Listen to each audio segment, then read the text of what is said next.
Bom, então eu dizia que a defesa pode tratar sobre a nulidade do processo, extinção da obrigação, que é o contrato por uma cláusula leonina, não está a dívida compreendida entre aquelas previstas em lei ou não estarem sujeitos ao penhor legal, que é o caso do bem de família, tá?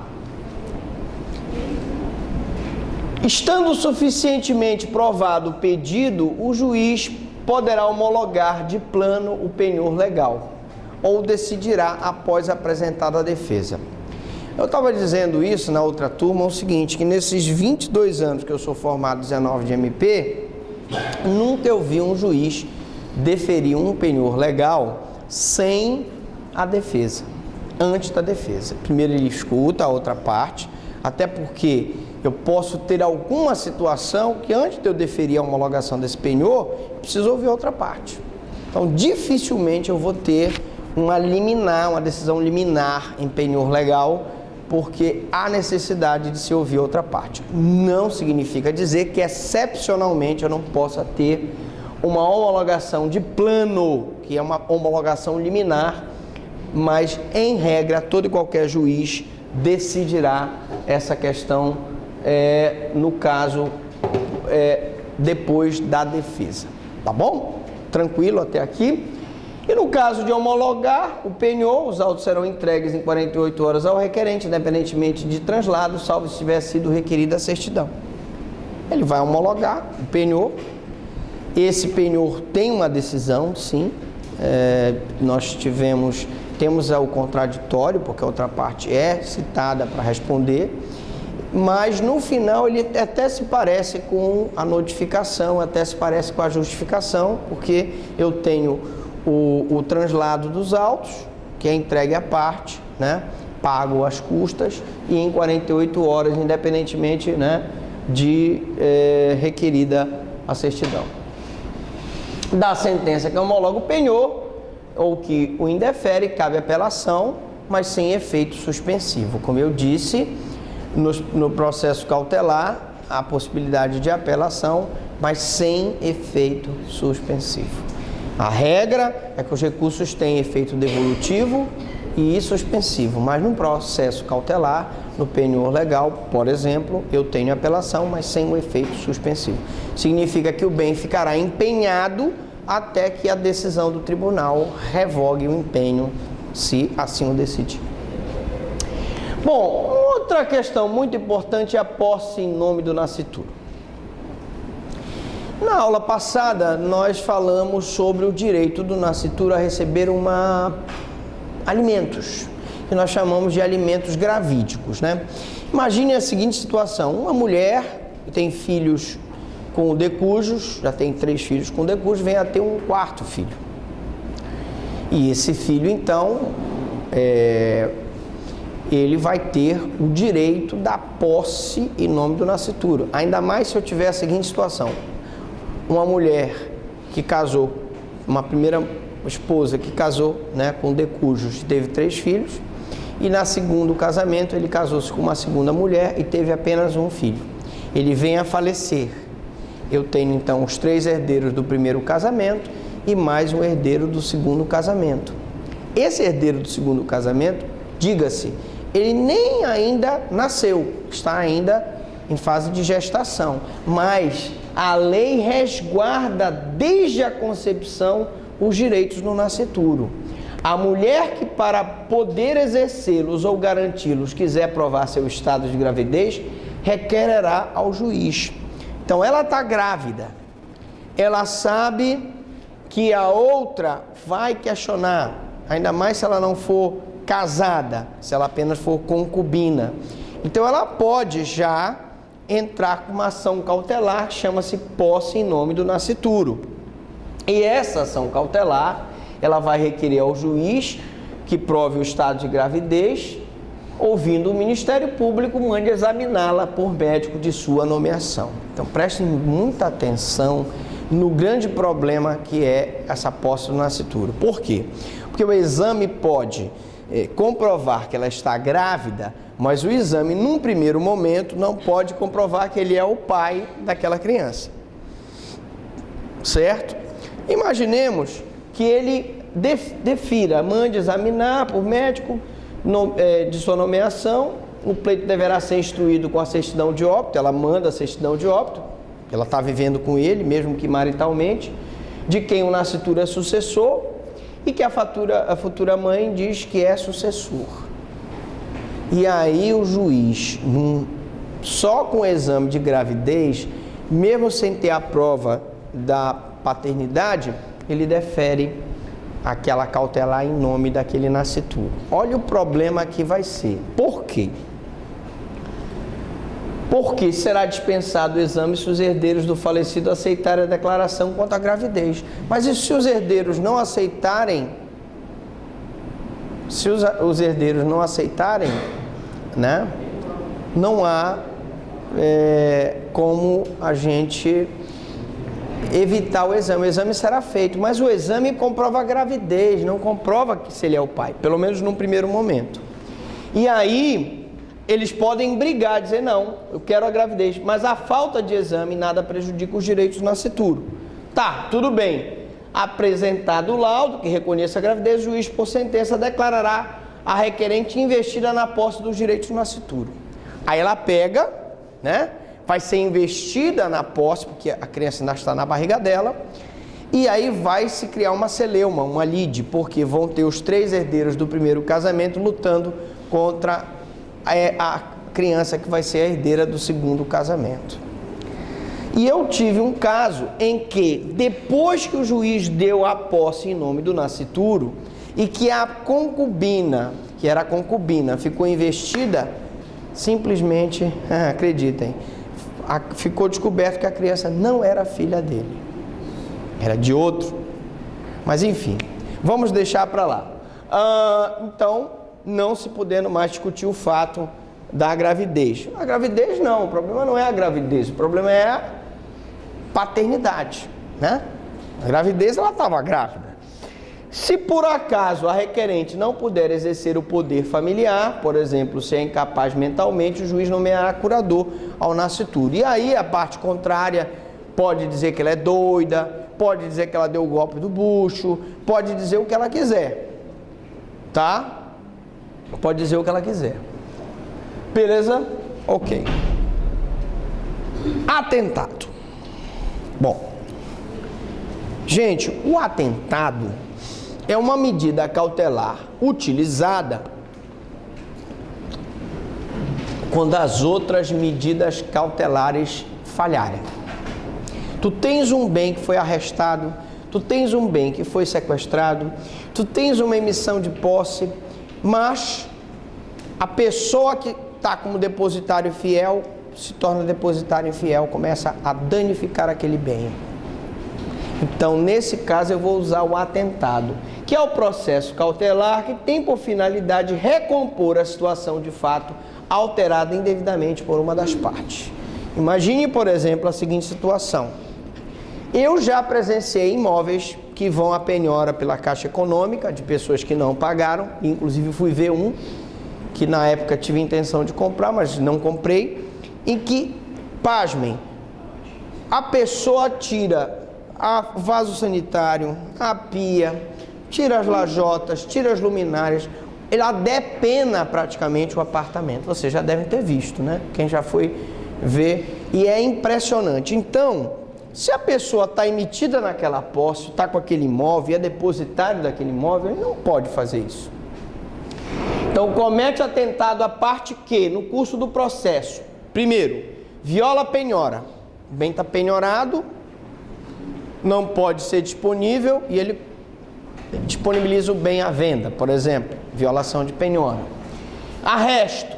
O bem está arrestado, eu tenho um devedor que mandou arrestar aquele bem como garantia de dívida, o bem ficou na posse do devedor, o credor está executando, arrestou para ter a garantia de que aquilo será pago, e aquele arresto, ele começa então a tentar se desfazer daquele bem. Mesma situação no sequestro. Imagine o marido e mulher brigando no divórcio por um bem litigioso, a mulher fica na posse do bem e ela tira do apartamento, ela tira a lajota, ela tira o vaso sanitário, ela tira a pia, ela tira os lustres, etc, né? Então aí penhora, arresto, sequestro, emissão de posse, prossegue em obra embargada. Nós falamos aqui da anunciação de obra nova e nós vamos ter oportunidade de falar da anunciação ainda quando nós falarmos de procedimentos especiais de jurisdição contenciosa. Então vamos ter uma aula de enunciação de obra nova. Não perca, emocionante a aula. Quando nós falarmos disso, nós vamos ver que numa anunciação o juiz pode liminarmente suspender a obra. Ora, se o cara continua, e nós falamos aqui, né? O vizinho do lado entra com a anunciação de obra nova, o outro pega, dá a caução, que é o preço do imóvel que está ladeando aquele empreendimento, e dá a caução, e aí o juiz manda prosseguir a obra. Mas se a obra for embargada e ele prosseguir a obra, imaginemos que cai alguma coisa lá da obra em cima da casa do vizinho, destrua a casa dele, a pessoa vai ter que indenizar. É lógico. Daí porque prossegue em obra embargada, pratica outra qualquer inovação ilegal no estado de fato da coisa, ele vai ter que pagar o prejuízo. Então, o atentado tem a finalidade processual, ou seja, documentar a violação e impor ao agente a ordem de restabelecimento ao estado anterior. Então, ele tem, como toda medida cautelar, o objetivo de resguardar o bem. Mas, professor, ele já estava resguardado, ele foi arrestado, ele foi sequestrado, se proibiu a anunciação, mas o cara é teimoso, continuou descumprindo a ordem judicial. Então eu vou usar o atentado. Mas e aí, professor, qual é o plus desse atentado? Além dele ter como finalidade documentar a violação, impor a gente a ordem de restabelecimento ao estado anterior, se a mulher tirou o vaso sanitário, ela vai ter que colocar de volta. Se a mulher tirou a pia, ela vai colocar de volta. Se ela tirou o lustre, ela coloca de volta. Então esse é colocar ao estado anterior. Também tem como objetivo a proibição do réu do atentado, né? Falar nos autos até a purgação do atentado. Olha que interessante. Ele fica impedido de exercer a sua defesa adequadamente, porque ele está violando o direito do outro. Ele é o autor do atentado, portanto, ele fica excepcionalmente cerceado no seu direito de contraditória e ampla defesa, proibido de falar nos autos que é do atentado, que é o cumprimento da ordem e reposição das coisas ao estado anterior, e também o incidente será suscitado em petição autuada em apenso, adotando procedimento cautelar geral, e será julgada pelo juiz de primeiro grau, ainda que se encontre no tribunal. Também esse juiz, nós vamos ver, ele pode impor reparação do dano, perdas e danos. Porque, afinal de contas, se ela tirar o vaso sanitário, a pia, se ela tirar os lustres, você vai ter que gastar para colocar tudo no lugar de volta. Né? Mas aqui eu chamo a atenção pelo seguinte: primeiro, ele adota o procedimento cautelar geral. E só para a gente recapitular, né? Só para a gente recapitular, nós vamos aqui novamente explicar o procedimento cautelar geral. Então eu tenho aqui o atentado, né? Que pode ser deferido in limine, liminarmente, pode ser marcada uma audiência de justificação e pode ser indeferido, né?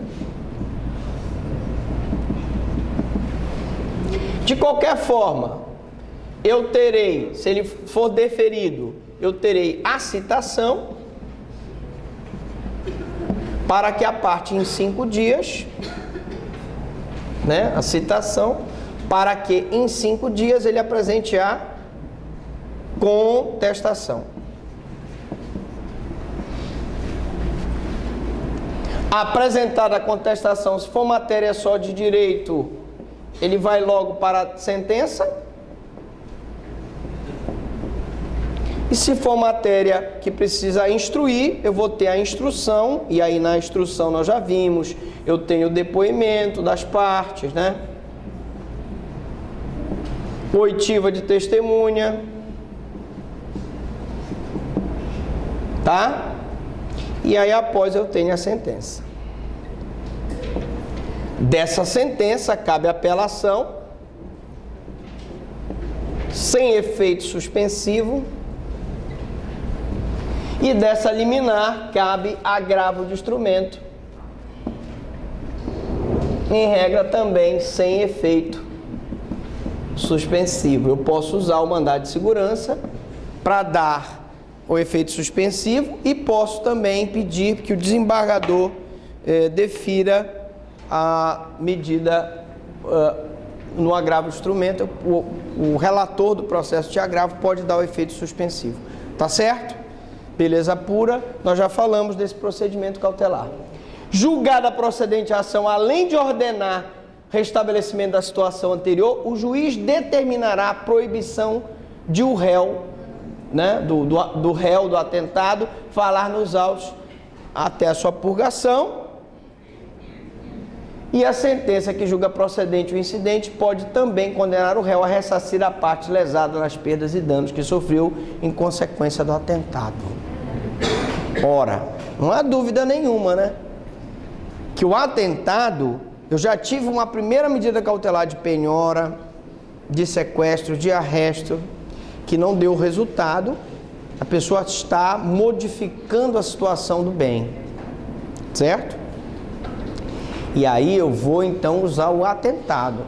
Então o atentado tem essa peculiaridade, tem esse plus. Além de eu ter uma hipótese excepcional de que a parte fica cesseada do seu direito, do contraditório e ampla defesa, eu também tenho excepcionalmente no atentado uma decisão muito importante que se refere às perdas e danos. Professor, se o juiz não deferir as perdas e danos no atentado, eu posso entrar com uma ação ordinária de perdas e danos pelos danos causados no imóvel ou no móvel ou no semovente? Posso. Aí ela matou a vaca. A vaca era uma vaca leiteira holandesa, né, caríssima. Ela vai ter que pagar a vaca. Ela matou. Ela ficou como depositária infiel. Estamos num divórcio. Ela ficou com a vaca, né? A vaca ficou com a vaca. Vocês entenderam? A vaca ficou com a vaca. E aí ela pega com raiva, mata a vaca. A vaca era mais bonita do que ela, a vaca. Vai ter o atentado. Por bem. Professor, cabe diga. Essa medida contra o depositário? Digamos que ele não esteja... É o depositário infiel. Toda vez que ele for depositário infiel, atentado nele. Ele é um atentado, né? Tu não diz assim, esse menino é atentado? Pois é, o depositário fiel atentado, tem que jogar aí o atentado nele. Tá bom? Bom, agora... Nesta parte, a sentença é definitiva, faz coisa julgada e pode ser executada como título judicial. E eu tenho um processo cautelar que, excepcionalmente, ao deferir as perdas e danos, faz coisa julgada, dá o título judicial, porque, em regra, gente, o processo cautelar não dá esse título judicial de reparação do dano, em regra. Eu estou mostrando para vocês uma medida cautelar típica, inominada, que excepcionalmente proíbe a pessoa de falar nos autos e também estipula perdas e danos. Legal, né? Muito útil essa medida. Então ela faz coisa julgada e pode ser executada, lógico. Se o juiz reconhecer a indenização, você vai executar como título judicial aquela reparação do dano. Beleza pura? Tranquilos? Protesto e apreensão de títulos. Bom, meus amigos, protesto e apreensão de títulos. Vamos dividir assim. O protesto aqui, agora que nós estamos falando, é aquele protesto que é utilizado na letra de câmbio, na nota promissória, no conhecimento de depósito e warrant, no cheque, né? Quando a pessoa não paga, você vai lá e protesta, faz o protesto daquele título. E a apreensão, na verdade, é a busca e apreensão dentro, né, quando se refere a título de câmbio. A apreensão é uma espécie de busca e apreensão quando se refere a título de câmbio. Então, Os artigos 882 e 887 tratam de duas medidas de natureza substancialmente diferentes: o protesto de títulos e a apreensão de títulos.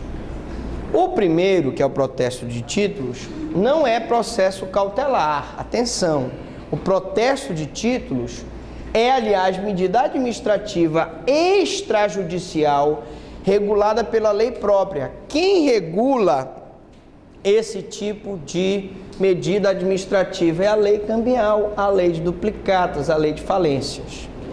Cada uma delas estabelecendo os requisitos do título a ser protestado. Então você vai encontrar isso no direito empresarial. Você vai ver maiores detalhes dessa questão do protesto no direito empresarial. Ela não é uma medida cautelar típica, não é tipicamente cautelar. Não é judicial, é uma medida extrajudicial administrativa regulada em leis cambiais. É aquele protesto que, quando a pessoa não paga o título, você vai lá e protesta o título no cartório de protesto, tá?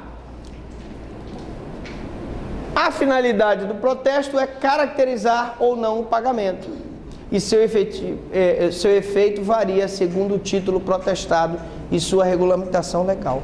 Você quer caracterizar como protesto que aquela pessoa não pagou, constitui ele em mora. Quando ele é protestado, o nome dele vai para os órgãos de proteção de defesa do consumidor. E esse constrangimento, né, vai fazer com que isso possa compelir o devedor a pagar. Pode-se, ele seja compelido. Tá? Lembrando que se ele for protestado e for jogado num órgão de defesa do consumidor, como a Serasa, e o protesto for ilegal ou for iníquo, ou já ter perdido o objeto, ele já ter pago a dívida, evidentemente que isso vai gerar umas perdas e danos contra o devedor que foi sujaram o seu nome indevidamente, tá? Bom, então vamos lá. A segunda medida prevista, que é a apreensão, nessa seção do Código, é a apreensão do título que não foi restituído ou ele está sonegado pelo emitente, sacado ao aceitante. Ou ele não foi restituído ou foi sonegado por quem aceitou, por quem emitiu, não é isso? Ele está de posse daquele título. E a parte contrária precisa do título para se ver livre, supostamente, daquela dívida. Então ela se utiliza da apreensão, que é uma espécie de busca e apreensão do título que não foi restituído, por algum motivo. Então, a pessoa, o requerente que ingressa com a ação, qual o objetivo dele?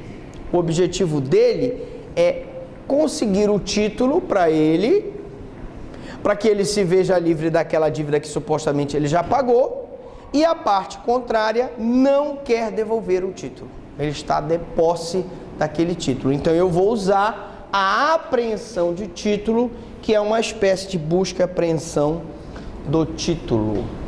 O pedido de apreensão é feito em processo cautelar preparatório da futura execução ou cobrança do crédito. Ela serve, por exemplo, para você vai buscar aquele título, porque aquele título é o título representativo do teu crédito. Tu vais entrar com a ação cautelar, em 30 dias tu tens que entrar com o processo principal, mas evidentemente que o objetivo dela é tu conseguires o título em menos de 30 dias, através da apreensão, para que tu possas instruir a execução do processo principal com o título.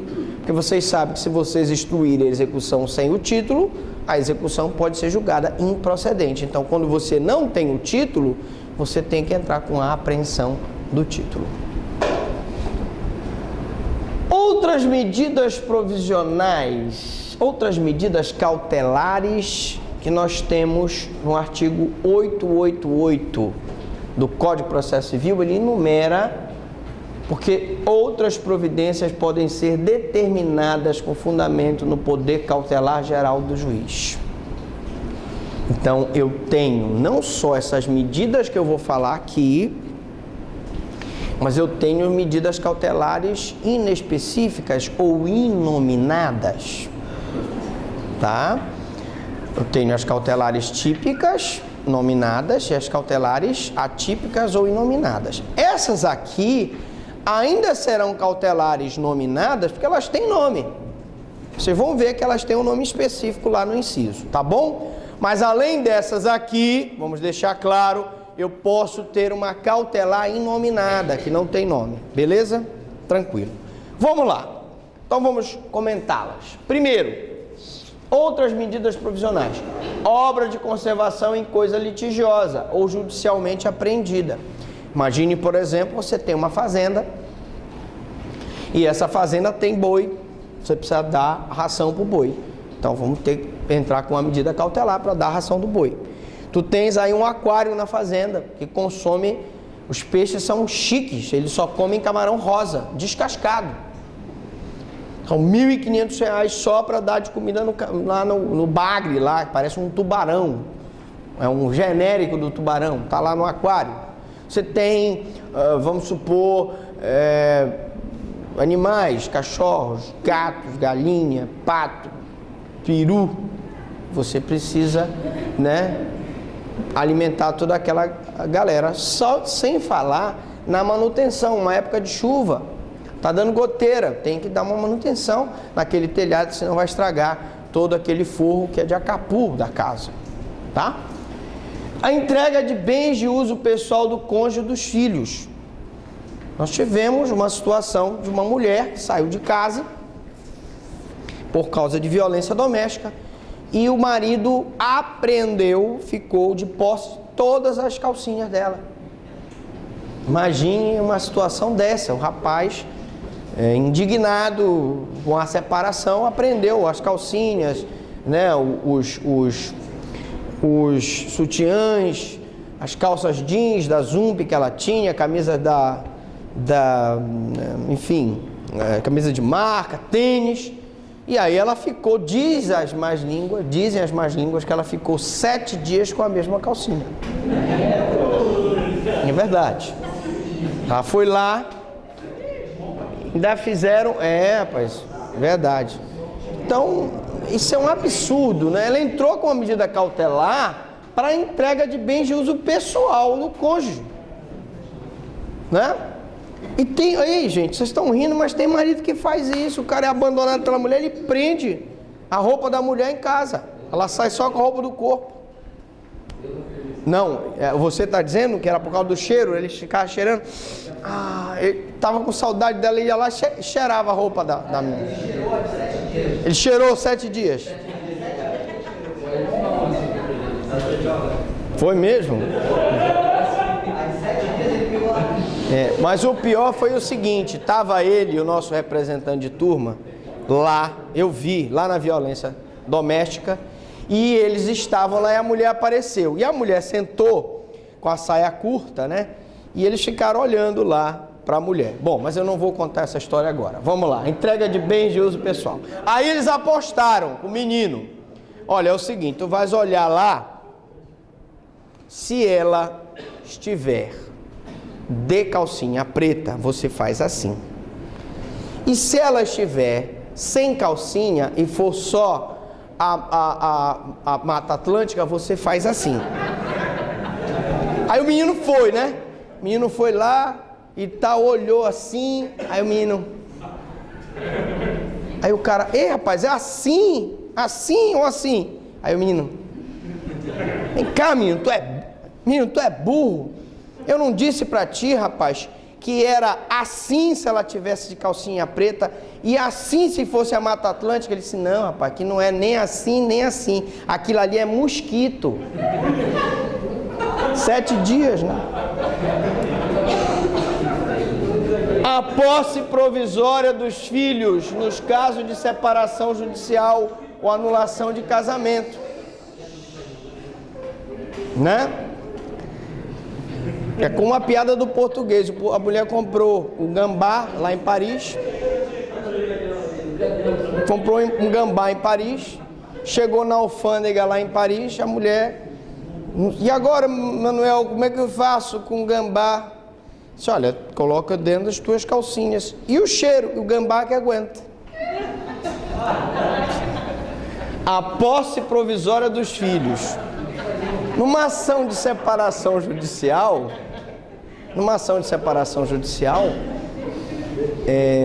pode haver uma medida cautelar para decidir com quem vão ficar os filhos, não é isso? Provisoriamente, cautelarmente, até que se resolva